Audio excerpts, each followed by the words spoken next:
Hello 7th class, how are you? बच्चों, आपका environment chapter पूरा समझ चुके हैं आप। इसकी एक्सरसाइज देखेंगे आज। टिक द करेक्ट फिल करेंगे बच्चों, अपनी नोटबुक में लिखेंगे। क्वेश्चन आंसर है आपके, व्हाट इज़ एनवायरनमेंट।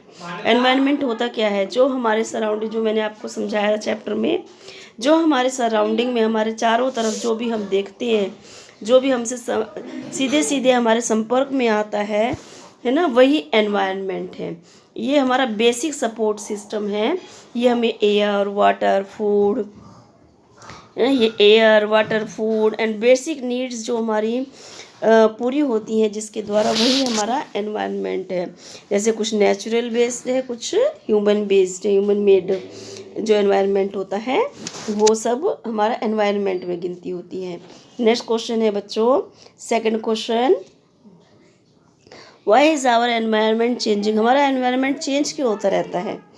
चेंज क्यों होता है बच्चों? समय के अकॉर्डिंग जो ज़रूरतें हैं, डे बाय डे जो भी लोगों की ज़रूरतें बदलती रहती हैं, बढ़ती रहती हैं, तो उसके अकॉर्डिंग हमारा एनवायरनमेंट बढ़ता है। जैसे मैंने आपको एग्जांपल के तौर पे बताया था कि पहले हम एग्रीकल्चर पे पूरे निर्भर थे। पहले हंटिंग होती थी, अर्ली मैन जो हंटिंग पे निर्भर था, फिर एग्रीकल्चर करना सीखा, फिर वुड से अलग अलग जो है मैन्युफैक्चरिंग के द्वारा अलग अलग चीज़ें बनाई, नीड के अकॉर्डिंग पहिए बने, और भी बहुत सारी चीज़ें बनी।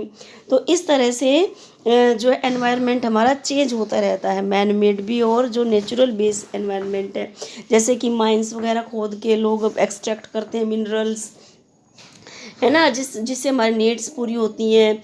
और फैक्ट्री खुलती है नए नए फॉरेस्ट की, जिसमें वुड की ज़रूरत होती है और नए नए रॉ मटेरियल की ज़रूरत होती है। तो उस तरह से हमारा एनवायरनमेंट चेंज होता रहता है हमारी नीड के अकॉर्डिंग।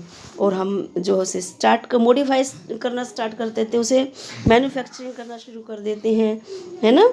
जैसे कि नेचुरल से जो है मैन मेड एनवायरनमेंट बनना शुरू हो जाता है। नेक्स्ट क्वेश्चन है बच्चों, what are the basic component of natural environment.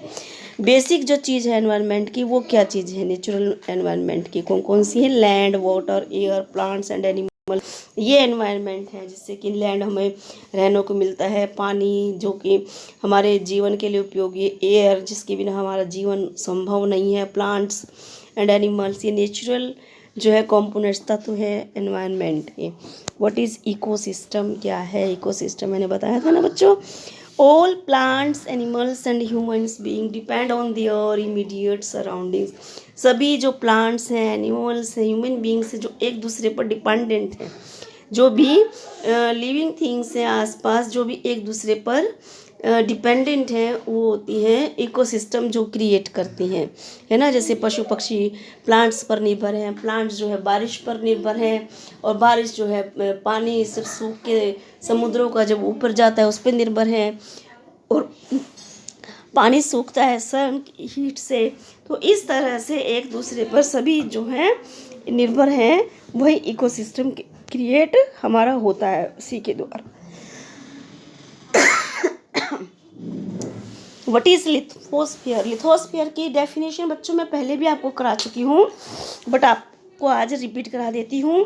जो भी हार्ड सरफेस होता है हमारी ज़मीन के ऊपर, जो लेयर होती है हार्ड, जो सॉलिड क्रस्ट होते हैं, है ना, सॉलिड लेयर है जो हमारी ज़मीन की, वो लिथोस्फीयर कहलाती हैं, है। ये सोइल से कवर होती है, चारों तरफ से सोइल होती है हमारे, इसमें एग्रीकल्चर भी होती है, हम जब रहते हैं हमारे पैर पड़ते हैं जहाँ पे, है ना, जिनके द्वारा हम, जैसे कि ये प्लेन्स भी हो सकते हैं, माउंटेन्स भी हो सकते हैं, प्लेट्यूज भी हो सकते हैं, वैली, जो भी हार्ड सरफेस है ज़मीन का, वो लिथोस्फीयर कहलाता है। बायोस्फीयर क्या है? ये एक नैरो जोन है, मतलब एक कोई फिक्स जगह नहीं है इसकी, बट ये किस किस की सहायता से होता है? लैंड, वाटर, एयर की सहायता से बायोस्फीयर होते हैं। प्लांटेशन सिस्टम जो है हमारा, जो लैंड पे उगता है, ग्रो होता है, वाटर की सहायता से, एयर की सहायता से, इन सब से इंटरेक्ट होके हमारा बायोस्फीयर तैयार होता है। जो हरियाली है हमारे चारों तरफ, प्लांटेशन सिस्टम है, वो बायोस्फीयर कहलाता है। What is hydrosphere? जो भी वाटर बॉडीज़ हैं, जैसे lakes, oceans and seas, rivers, ये सब हमारे हाइड्रोस्फीयर बोलते हैं। एटमॉस्फेयर जो हमारा सराउंडिंग जो गैसेस हैं, है ना, जो हमारे लिए एक ब्लैंकेट का काम करती हैं, मीन्स जो हार्मफुल जो रेज होती हैं सन की, उनको ज़मीन पे आने से रोकती हैं। और एक ग्रेविटेशनल सिस्टम जो पृथ्वी का है ना, जो कि हमारे पृथ्वी पर, जिसके द्वारा जो है जो उपयोगी गैसेस हैं वो पहुंच पाती हैं जीवन के उपयोग के लिए, और हार्मफुल रेज जो है ऊपर रह जाती है, वो हमारा एटमॉस्फेयर है ना। इसमें जैसे कि वाटर वेपर वगैरह सब मिले होते हैं जो कि हमारे जीवन के लिए उपयोगी हैं। मैच द फॉलोइंग, देखिए बायोस्फीयर किससे निर्भर है बच्चों, जो है नैरो जोन लैंड प्लांट्स है ना, atmosphere, blanket of air, hydrosphere जो है डोमेन ऑफ वाटर, और एनवायरनमेंट आवर सराउंडिंग जो एनवायरनमेंट है वो कहलाता है। तो बच्चों आपकी ये क्वेश्चन आंसर एक्सरसाइज वगैरह इसकी कंप्लीट हो गई और चैप्टर कंप्लीट है। आप अपनी नोटबुक में उतारिए और इसे लर्न करिए। गुड डे बच्चों।